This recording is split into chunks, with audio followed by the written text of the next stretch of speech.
I try something different for this upcoming Global Board of Directors election. Creator Challenge kicks off Des Moines even more this week in disc golf. Welcome back, Disgenerates. I'm the one with all the holes and better known as Swiss. But most importantly, I'm just one half of the disc golf world. You guys know, that notorious disc golf YouTube channel that aren't afraid to say the word dick when the rest won't. We provide you fast, knowledgeable, and action-filled content surrounding the professional game, with a little bit of our humor sprinkled in. And you guys are watching This Week in Disc Golf, where I like to cover all things disc golf from the past week. Since the trophies have been beaten more times and harder than a lonely and home alone teenager with an internet connection, let's jump into the upcoming PDGA elections, or maybe best known as that email that most of you ignore, and the Global Board of Director candidates. And no, I'm not joking. We are really going to dive in here by shining a light on this process and, most importantly, the candidates. Why? Because I think we can do better, certainly faster, and hopefully to more of the masses, creating further engagement. Not only because the game needs it, but because it should be the responsibility of anyone who considers themselves a content creator in this sport, even the ones like me without a PDGA membership. With disc golf a mere days away from its members being able to cast their votes for the PDGA Global Board of Directors, with 2 at-large bids available and 5 candidates, the sport's governing body released their Get to Know the Candidates page, along with the partnership video of candidate interviews this week with Terry Miller's YouTube channel, The Disc Golf Guy.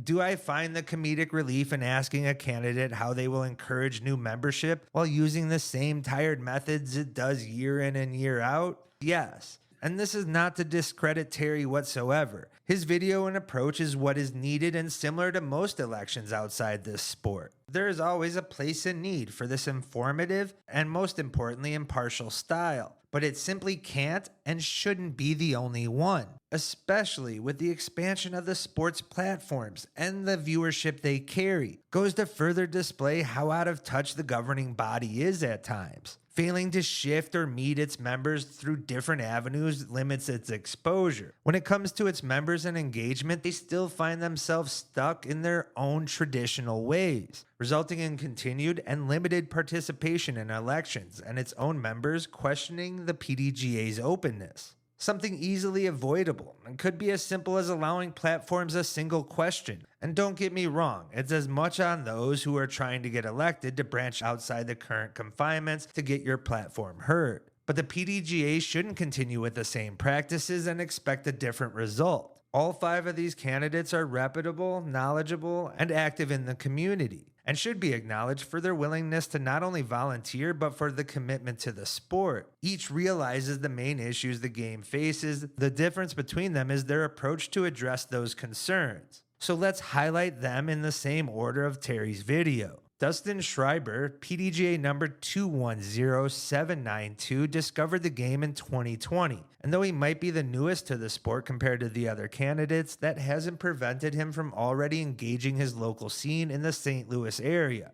Seems to take an analytical approach with examining data while running on a platform of accessibility and sustainability for the sport. Sustainability in the form of its membership base and programs that are currently working, and accessibility in course development, TD engagement, and the growth of disc golf education centers or program.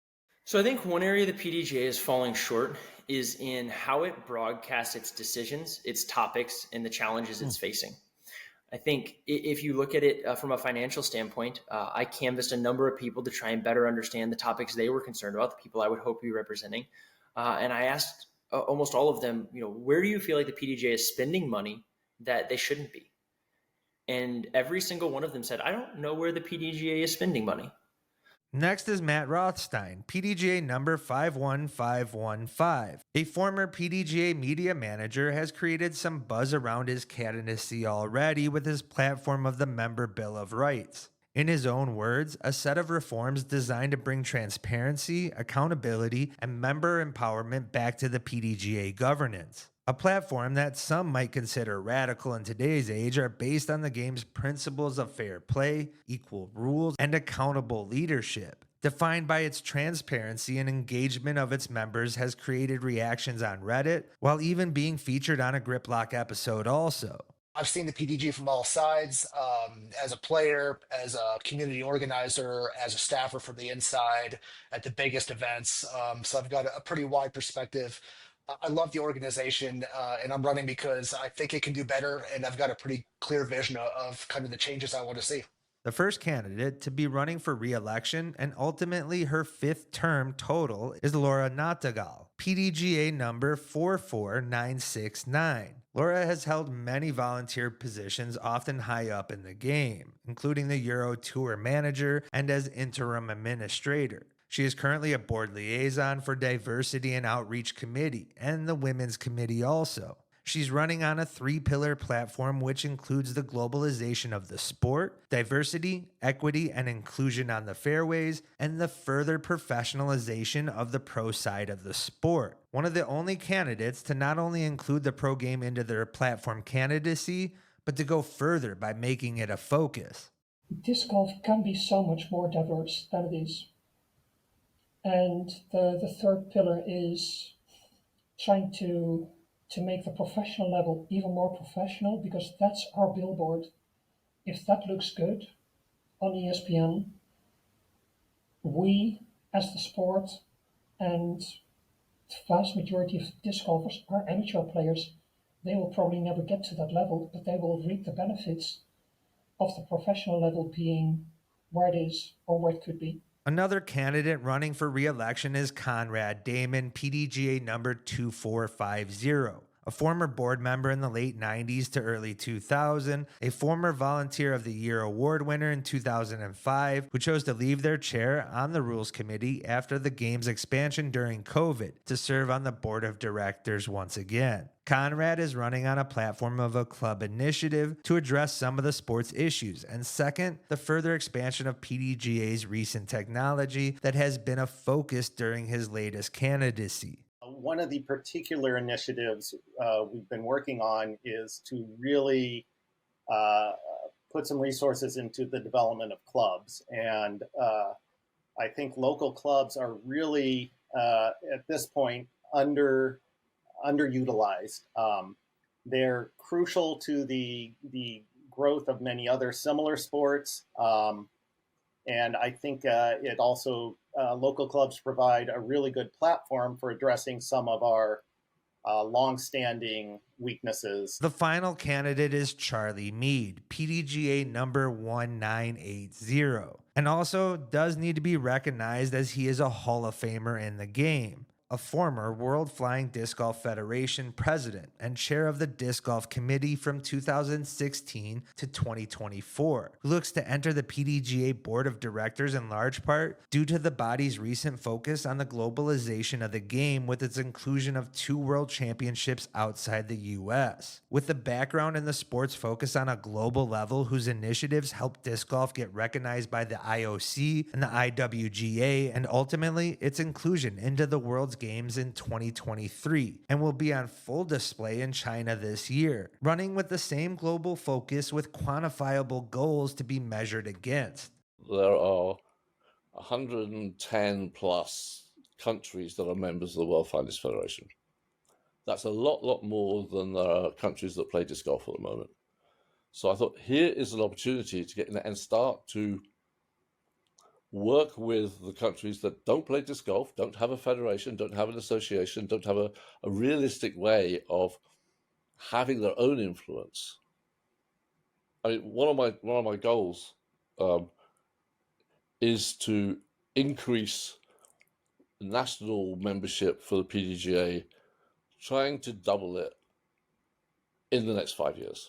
Let's shift to some actual disc golf. I guess that's what we'll call it, with the DGPT's expansion and newly minted Creator Challenge at Des Moines, featuring some of the game's most popular content creators and pros in a team battle for $2,000. Yeah, the heavy favorites of Gannon Burr and his partner Jay Milley, who just happened to be out there looking like a turning into your parent progressive commercial with his tucked in polo and crisp white shoes, still didn't stop them from dancing all over the competition for an easy dub and some added cash. Some of the participants may have understood the assignment a little more than the others, and I'm looking at you, cinema club wearing and selling team of Silas Schultz and Broderick. but each held their own with razzing, squirt guns, and even timers, all of them creating a fun and unique atmosphere enjoyed in person or on coverage. Sure, it might have been host heavy, but a solid installment in the DGPT lineup, which garnered mixed reviews by the community, but should amass support in a successful effort in trying a different event and approach to a broadcast style that, if you ask me, helped build storylines and character better than their traditional approach. Yes, it could be dialed back at points, and no, I don't consider Brody a pro, and maybe helped with someone in the booth. But all building blocks if this event or larger ones were to expand like many of you hope to. Now, I know it may have disappointed some of you that I didn't go hard on this event or format, but I appreciate the effort of the DGPT. And trust me, it has nothing to do at all with me trying to be more positive, to get on the tour's good side.